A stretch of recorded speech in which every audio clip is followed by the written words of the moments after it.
everybody, welcome back to Go Read Some Comics with me, Professor Jenna. First off, some housekeeping. Thank you all so much for helping me cross 5,000 followers. Growing this channel has been so fun and surprising and rewarding. Seriously, it means more than you guys can ever know. I just got back from attending the Critics' Choice Awards, which was my first time ever attending an award show or event of that caliber. I'm sure that I will yap about it more on my podcast Phase Hero, and I can definitely talk about it more on this channel if y'all want, because it was a surreal and very cool experience. Also, I met Matt Reeves and Rachel Brosnahan, which I still cannot believe. I'm surprised it's taken me this long to talk about Thunderbolts on this channel, but I'm glad that I now have the perfect opportunity. Every new detail about this movie has continued to thoroughly surprise me. The marketing has been very refreshingly self-aware, the footage looks great, and the dynamics have so much bite and charm to them, which is especially impressive with a cast of characters who have largely not interacted before. I really loved the new Super Bowl trailer, in part because it provided some awesome glimpses at the biggest open secret of the entire movie, Lewis Pullman's Sentry. I am glad we haven't seen the full suit reveal, but I love the visuals that we've seen so far, especially given how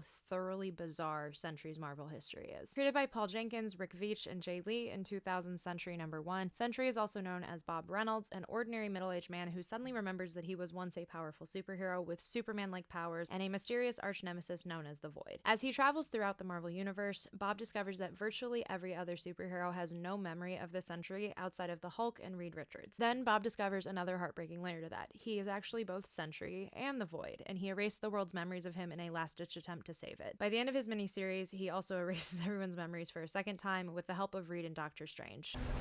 We'd have no memory of you.